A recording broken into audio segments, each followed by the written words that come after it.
Hello, Giants fans. Ed Valentine of Big Blue View here with some thoughts on your New York Giants at the end of the preseason. And as the Giants have begun making roster cuts this morning, please remember to like, share, and subscribe here on YouTube if you like what you see and what you hear. We always thank you for your support. All right, let's talk Giants. Let's talk a little bit about what we saw last night. The big thing we saw last night, to be honest, the most interesting thing that we saw was newly acquired Isaiah Simmons getting a few snaps.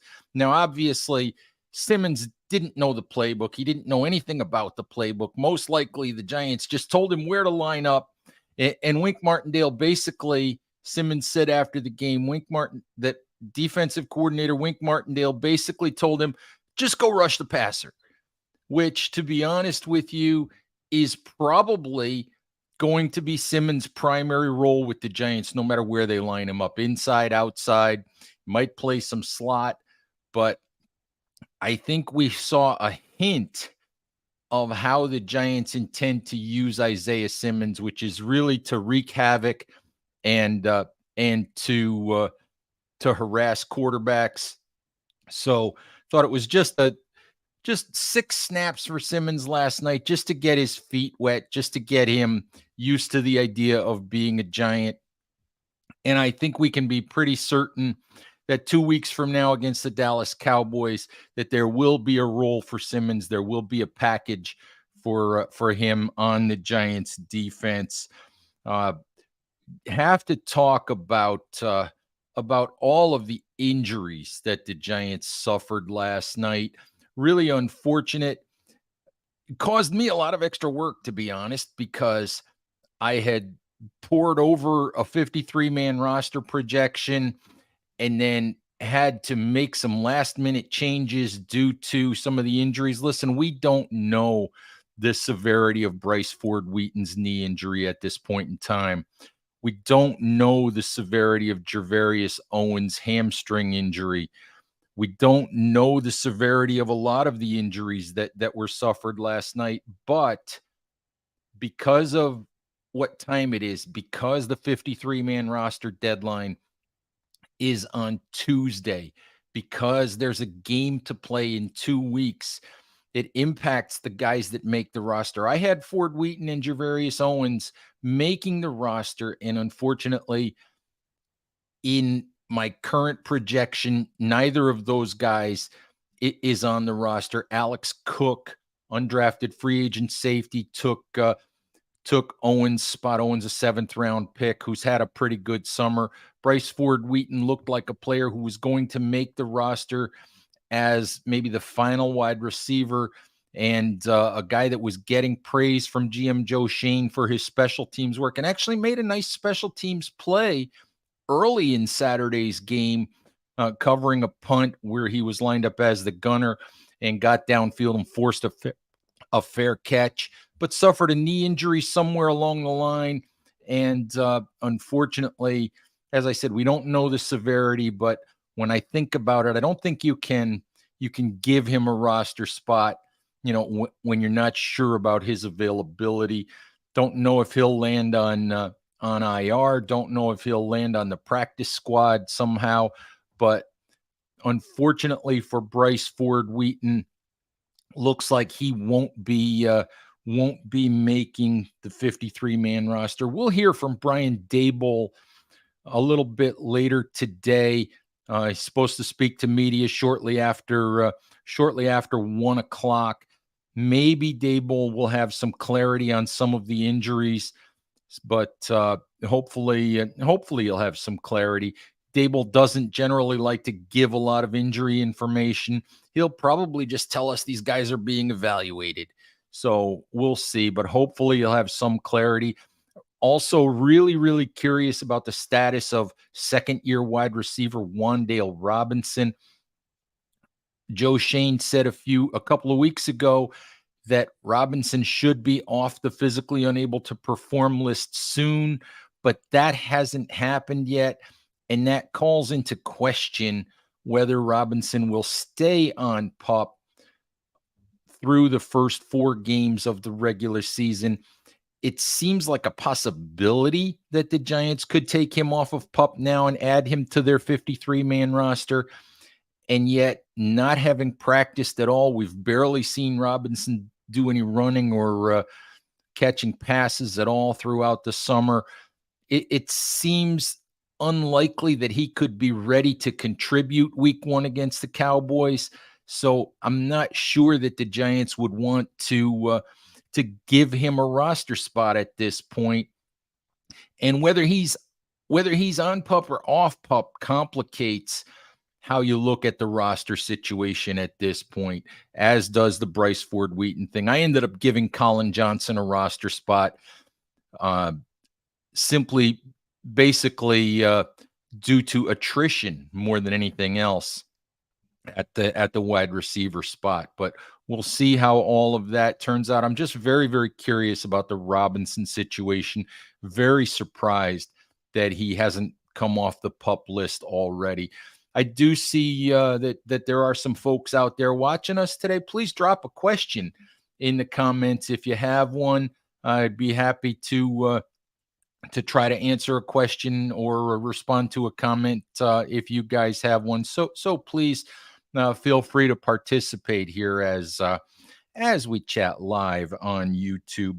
All right, just a couple of thoughts on the Giants rookie class as well throughout the preseason. We did not see cornerbacks Deontay Banks and Trey Hawkins last night. We did not see starting center John Michael Schmitz.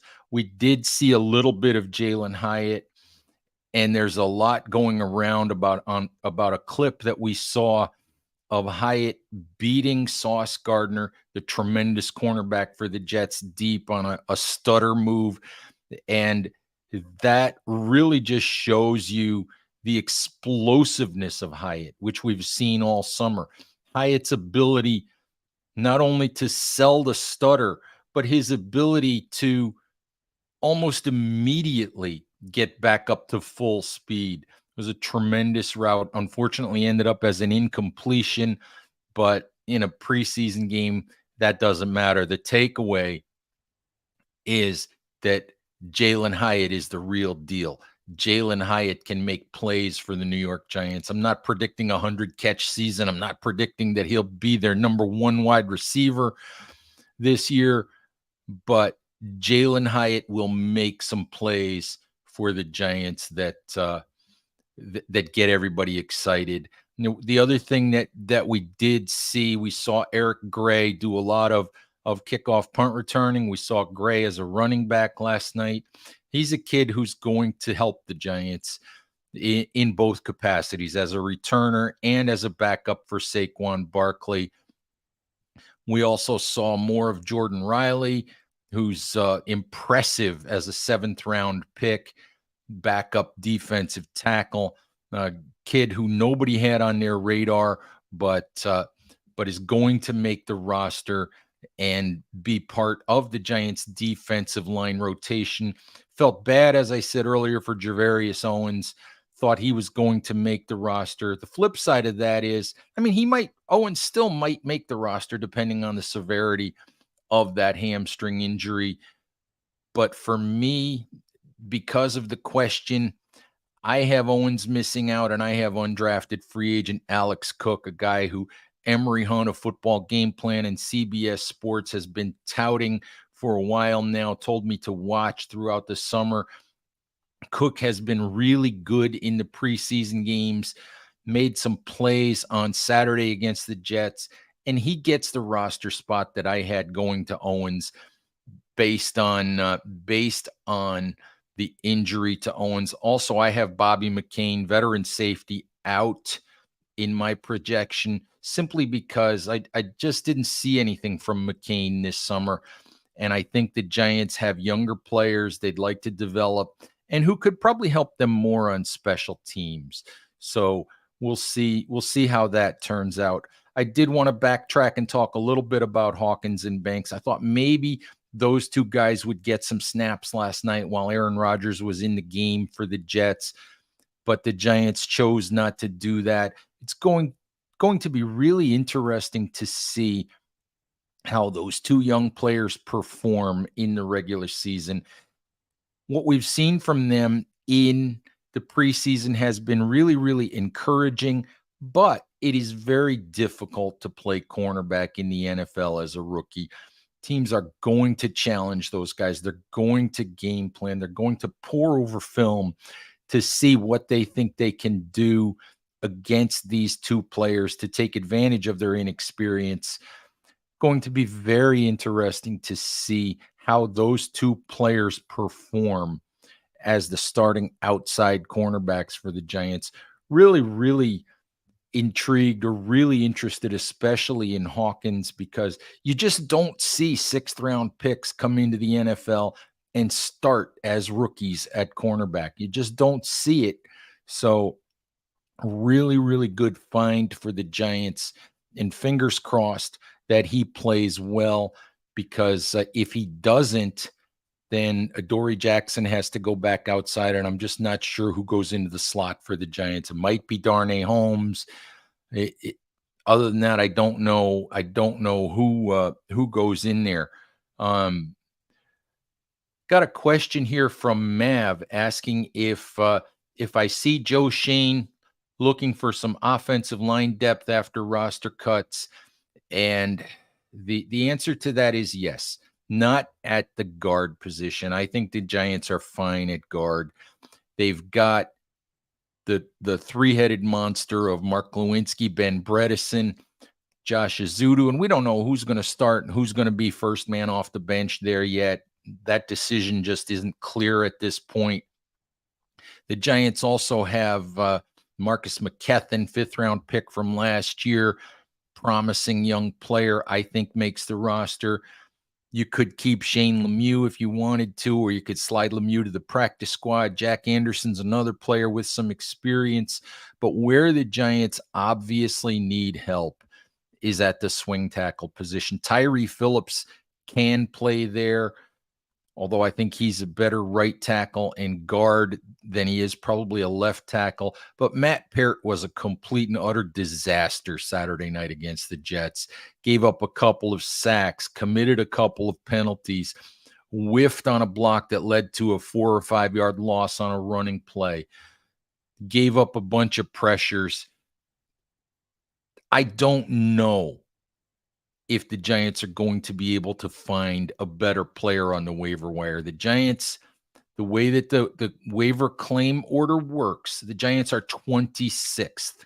That means 25 teams have an opportunity to claim players before the Giants do. If the Giants claim a player and any of the 25 teams in front of them also claim that same player, then that player is awarded to the team with the highest priority. So you have to think that the Giants will not be the only team out there looking for help on the offensive line. They won't be the only team out there trying to find a better backup offensive tackle than what they already have.